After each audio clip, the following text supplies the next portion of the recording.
Naiklah kemudian Sayyidina Nabi SAW diiringi oleh malaikat Jibril, diiringi oleh malaikat Mikail. Naiklah mereka ke langit pertama. Ternyata di langit pertama ada malaikat penjaga. Disebut pangkatnya Khazinus Sama, penjaga langit. Jadi nggak sembarangan orang ngaku-ngaku saya sering naik ke langit. Siapa kamu? Itu Jibril. Pas naik masih ditanya, man anta? Kamu siapa naik-naik? Padahal malaikat Jibril ada jawab. Maka ini pejabat-pejabat nih, walaupun ditangkap polisi, ditilang, harus terima aja ya. Walaupun nanti dibebasi. Pas lihat, Pak Mirin.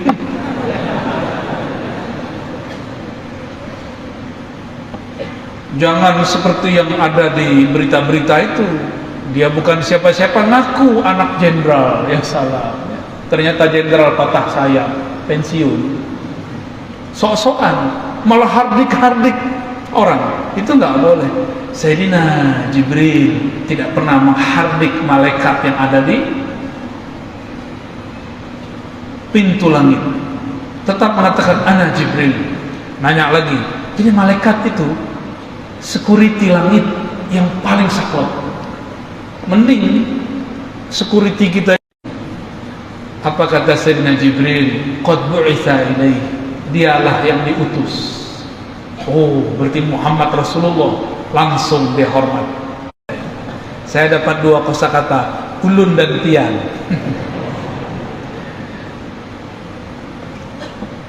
Sampailah di langit pertama.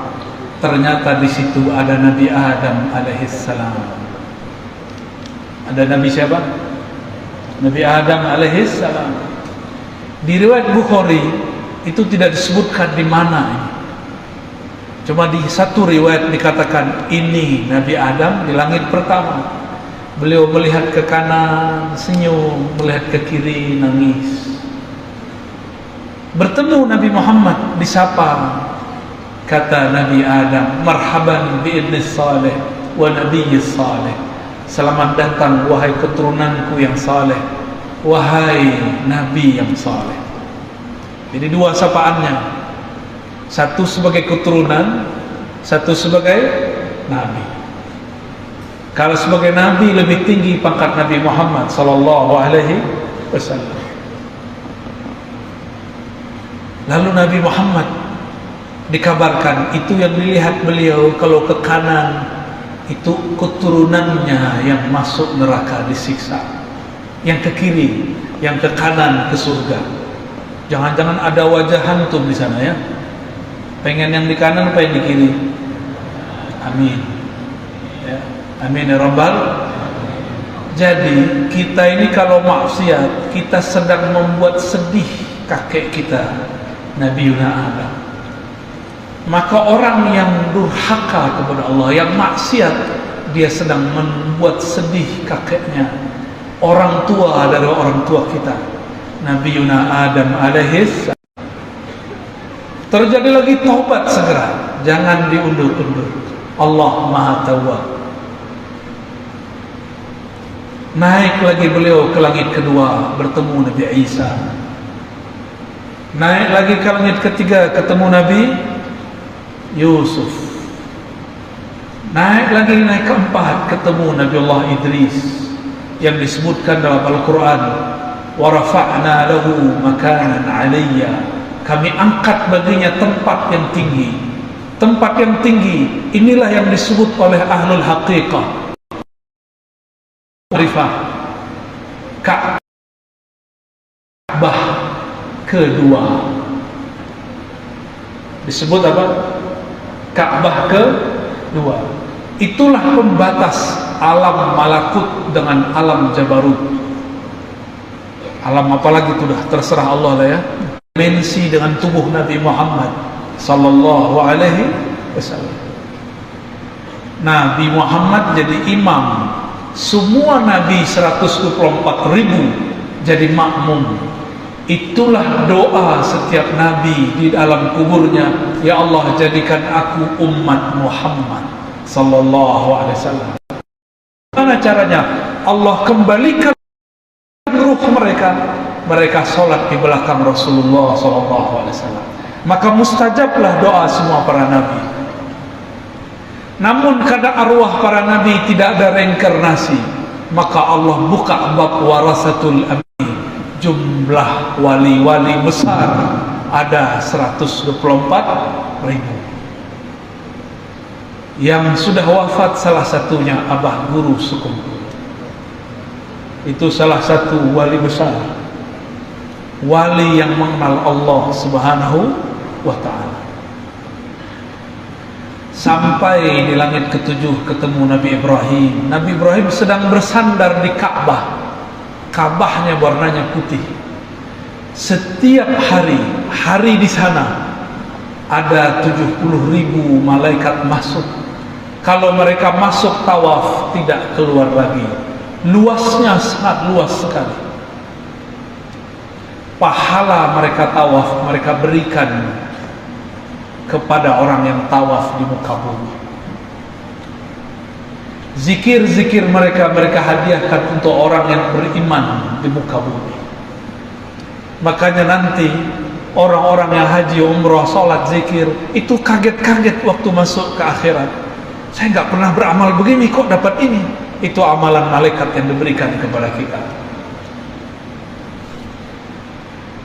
Sampailah Nabi Muhammad SAW dinaikkan ke satu pohon yang disebut Sidratul Muntaha. Disebut juga Sidratul Muntahaji.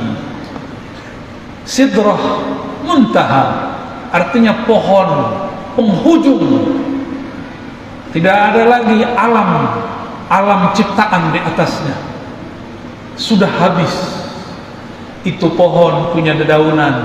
Daunnya seperti belalai, bukan belalai, apa telinganya? Alfil. Apa arti alfil? Elephant. Gajah. Di lembaran di situ tertulislah nama Paman Birin Syah Birin Nur, jadi gubernur tahun sekian sampai tahun sekian, lahir tahun sekian, wafat tahun sekian, ketemu Ar-Razi tahun sekian, duduk di majelis jam sekian, semua sudah disebutkan. Ini disebut takdir Lauh Mahfuz. Takdirnya dimulai dengan kata kun. Kunnya Allah dimulai dengan kudrat iradah. Tapi kalau pakai kudrat iradat, kita ini banyak yang tidak selamat. Mungkin kemarin ketika virus Delta sudah banyak yang mati. Allah geser sedikit itu. Dengan apa digeser? La yughayyirul qada illa du'a. Ketentuan Allah hanya dapat digeser dengan doa. Doa siapa? Nabi sudah wafat, tentulah pewaris para nabi. Tapi mereka berdoa bukan mengatur Allah. Mereka hanya berdoa, ya Allah, jika Engkau menetapkan virus ada di alam semesta, kami tidak menolak. Kami tidak minta virus diangkat. Gak ada wali, mohon maaf, tidak ada wali minta virus diangkat. Untuk masa ini tidak ada wali minta virus diangkat, itu gak sopan. Allah maunya ada virus, jangan minta diangkat. Terus gimana? Minta saja selamat. Ya, minta saja. Seandainya pun kena, tidak bisa sehat, semoga syahid. Ya, karena ini sudah takdir dari Allah. Tiada negara kecuali corona masuk, benar. Tapi alhamdulillah Allah izinkan kita. Orang Indonesia ini rata-rata Muslim, orang Islam, energi imunitasnya kalau bermajelis. Kalau kita ini selalu social distancing, kapan kita bermajelis? Akan tambah banyak orang sakit imunnya karena imannya rusak. Maka kita bersyukur kepada Allah, kita diciptakan Allah, dilahirkan Allah di negeri ini. Alhamdulillah. Bapak tanya ke semua orang yang tinggal di Mekah, tinggal di Madinah, tinggal di negara-negara Islam di luar Indonesia, tidak ada yang semeriah negeri ini untuk kajian di masa pandemi. Ya, kita berterima kasih kepada Allah SWT. Semoga Allah menjaga negeri ini, umaranya, ulamanya. Amin ya rabbal alamin. Jadi jangan tengkar-tengkar mulu, tengkarnya nanti aja pas kampanye ya. Nabiuna Muhammad SAW, beliau mendengar suara al-aqlam, suara pena menggores, dan suaranya, tintanya kemudian mengering. Nabiuna Muhammad SAW menyaksikannya. Terus naik, itu pohon besarnya bukan main. Sampailah beliau pada kursi Allah, raf-rafnya Allah. Apa kata Sayyidina Jibril? Wahai Muhammad, inilah ujung dari Sidratul Muntaha yang boleh aku temani. Setelah ini engkau langsung dipanggil oleh Allah Subhanahu wa ta'ala. Itulah yang disebut dalam Al-Quran, ya. Fakana qaba qausaini aw adna. Naiklah terus Nabi Muhammad SAW ke arasnya. Ternyata aras itu juga berlapis-lapis. Imam Ibn Arabi menyebutkan 15 lapis. Ada juga guru saya mengatakan 14 lapis. Tapi satu lapis ada 7 tingkat. Satu tingkat lebih luas dari langit dan bumi. Kali aja 14 kali 7 kali 7 langit 7 bumi. Maka wajarlah disebut aras itu azim, Rabbul Arsyil azim. Besarnya bukan main. Coba perhatikan, Jibril bisa naik? Tidak. Yang boleh naik siapa? Nabi Muhammad SAW. Ruhnya para nabi boleh naik, tapi tidak sampai ke puncaknya.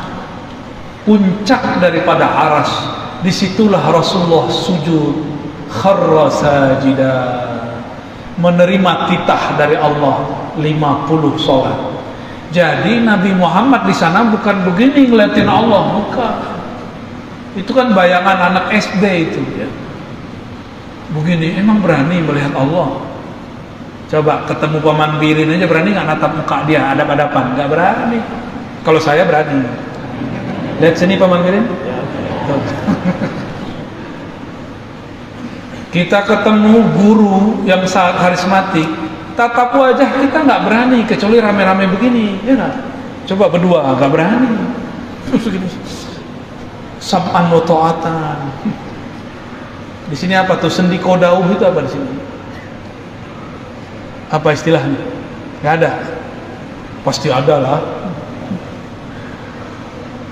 Ada ya? Kalau di Jawa tuh sendi kodauh. Nggak berani natap, nggak berani. Apalagi memandang Allah. Maka yang disebut musyahadah, memandang Allah, bukanlah natap-natap Allah, nggak ada yang berani. Syuhud musyahadah, memandang itu adalah beliau bersujud. Beliau bersujud. Begitu dalam riwayatnya. Dititahkan kepada Nabi Muhammad SAW, wajib 50 kali. Maka beliau turunlah lewat langit ke-7, tapi sampai di langit ke-6 Nabiullah Musa stop.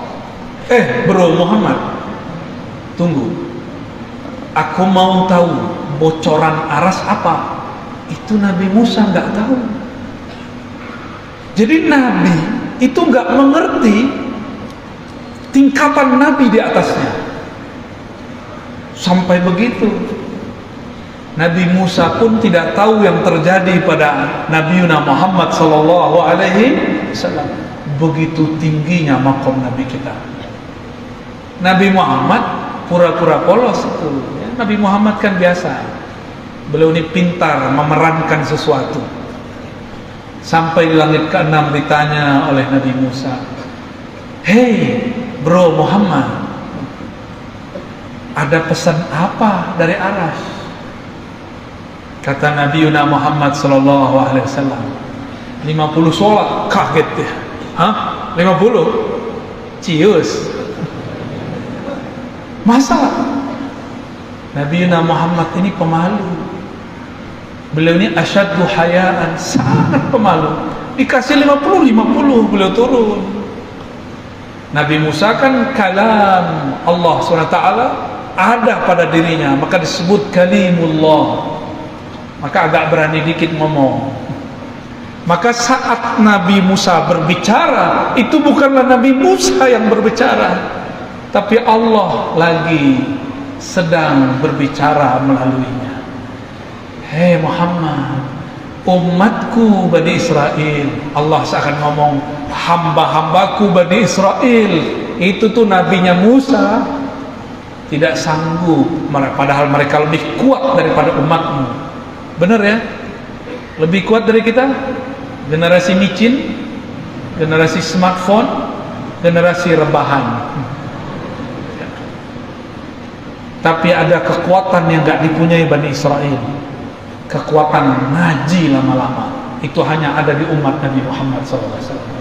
Kalau umat terdahulu, Nabi Musa ngaji dikit, udah, kita udah paham. Nabi Nuh punya umat, beliau ngomong, apa kata mereka? Nuh, udah, tutup. Bahkan buang muka, bahkan kabur. Nabi Nuh datang, mereka kabur. Nuh datang, kabur. Kurang ajar kan umat Nabi Nuh? Gimana nggak stres jadi nabi di masa itu? Kebayang nih Pak Kiai, para tuan guru, kita datang jamaah bubar, tersinggung nggak? Ini kan ustadz-ustadz ini orang-orang tersinggungan ini ya. Masa saya datang dia keluar? Ente siapa? Emang wali? Itu Nabi Nuh aja tahan banting. Biasa aja.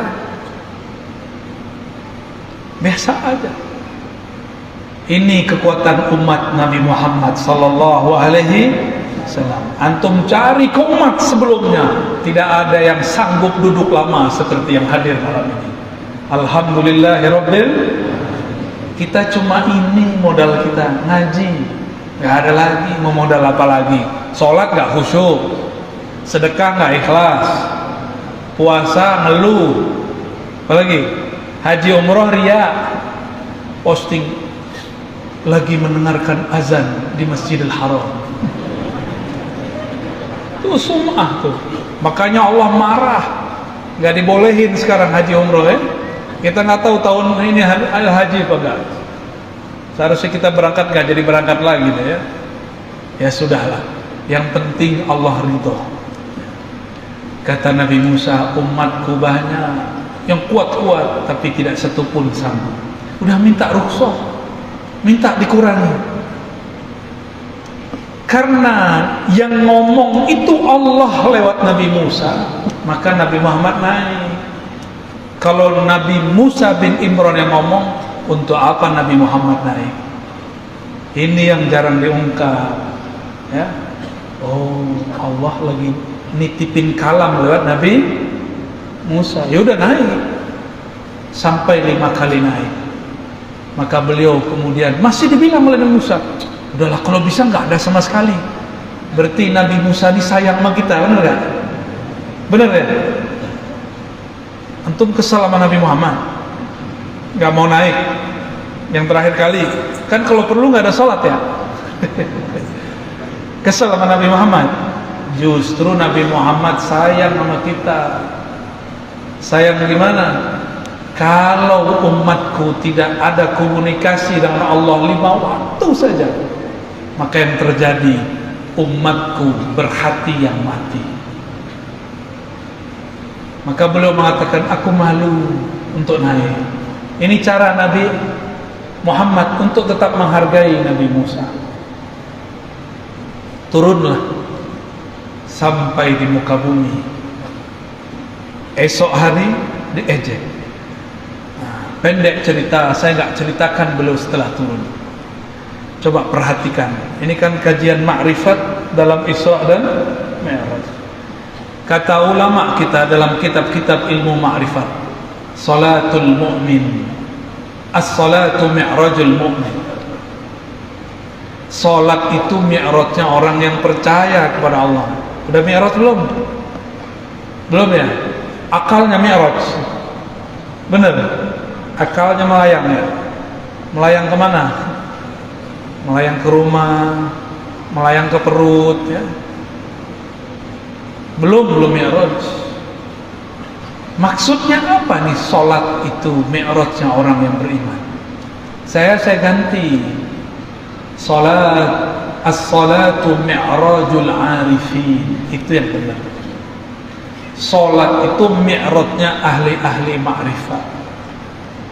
Kalau mukmin belum tentu, mungkin mukminnya belum jelas tuh, ngaku-ngaku beriman aja. Coba perhatikan, Nabi Muhammad dadanya dibersihkan nggak sebelum naik? Bener, baru bisa naik. Maka kalau ingin ruhnya naik, berwuduklah dengan niat membersihkan zahir dan batin. Coba itu caranya, Pak. Saya dulu belajar ilmu khusyuk kemana-mana. Tahu-tahu ada seorang guru bilang, kamu mau khusyuk? Gampang, benerin taharahmu. Benerin taharah bukan berarti berwuduk berkali-kali, lama-lama, bukan. Mantapkan jiwamu dalam berwuduk. Bahwa engkau merasa diri hina di hadapan Allah, lalu dibersihkan. Iktikadkan air itu air Zam-Zam. Air yang ditempelkan itu ma'ul kausar, bersih insya Allah. Maka ketika takbir, dia takbir seperti dia sedang diangkat oleh buruk. Takbir itu gak sembarangan, Pak. Kenapa takbir diulang-ulang? Karena takbir itu nanti jadi senjata di akhir zaman. Dalam hadis yang sahih dikatakan umat Islam, tentara Al-Imam Al-Mahdi di akhir zaman, nggak lama lagi ini, jika berperang menaklukkan Rum, cukup dengan takbir, semuanya luluh lantak. Kok bisa? Teringat kisah Nabi Muhammad, dihadang, dihunuskan pedang, beliau cuma baca Allah 3 kali, itu yang pegang pedang jatuh. Tapi Allahu Akbar kita sudah banyak yang sia-sia. Karena kita Allahu Akbar dengan nafsu, Allahu Akbar dengan akal, bukan Allahu Akbar dengan kolbu dan ruh. Jika Allahu Akbarnya dengan kolbu, meledak itu, dapat menggetarkan kolbu. Jika dengan ruh, maka akan menyampaikan kehadirat Allah Subhanahu wa ta'ala. Itulah yang dikatakan oleh salah satu guru saya, takbir diangkat, sholat sempurna. Apa maksudnya? Takbir Allahu Akbar, Allah Maha Besar. Bukanlah Allah besar karena kita yang membesarkan, tapi itu pengakuan, ya Allah, Engkau benar-benar besar, kami tiadalah ada. Takbir naik, sholat sempurna. Tapi siapa yang begitu? Kan gak ada. Karena tidak ada yang begitu, maka di akhir sholat wajib bersolawat. Kita sampaikan Allahumma salli ala Sayyidina Muhammad. Harapannya sholat yang dibawa oleh baginda Nabi Muhammad itu disyafaati, supaya dianggap sempurna di sisi Allah Subhanahu wa ta'ala. Inilah yang saya jelaskan di banyak tempat. Lebih wajib sholawat atau sholat? Tanpa sholawat, sholat gak diangkat. Mana yang lebih wajib? Bukan berarti gak usah sholat, itu salah paham ini.